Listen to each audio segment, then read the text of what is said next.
திண்டுக்கல்லில் 350 ஆண்டுகள் பழமை வாய்ந்த உலக புகழ்பெற்ற முத்தலகுபட்டி புனித செபஸ்தியார் ஆலய திருவிழா கொடியேற்றத்துடன் தொடங்கியது. திண்டுக்கல் பழனி சாலையில் உள்ள முத்தலகுபட்டியில் 350 ஆண்டுகள் பழமை வாய்ந்த புனித செபஸ்தியார் தேவாலயம் உள்ளது. இங்கு ஒவ்வொரு ஆண்டும் ஆடி மாதம் புனித செபஸ்தியார் திருவிழா நடைபெறுவது வழக்கம். அதேபோல் இந்த ஆண்டும் திருவிழா கோலாகலமாக கொடியேற்றத்துடன் தொடங்கியது.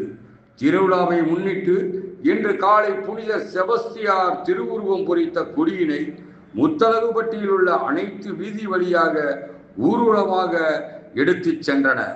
அதனைத் தொடர்ந்து புனித செபஸ்தியாரின் திருக்கொடியானது கோவில் வளாகத்தை வந்தடைந்தது.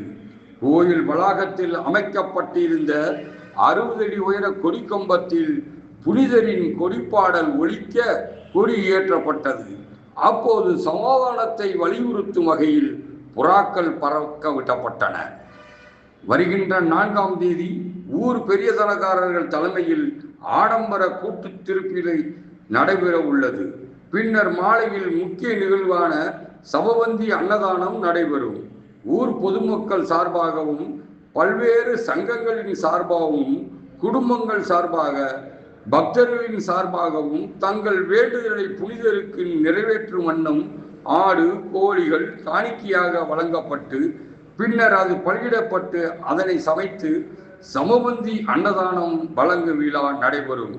இந்த விழாவில் ஆயிரக்கணக்கான பக்தர்கள் கலந்து கொண்டு இந்த அன்னதானத்தை பெற்று செல்வார்கள்.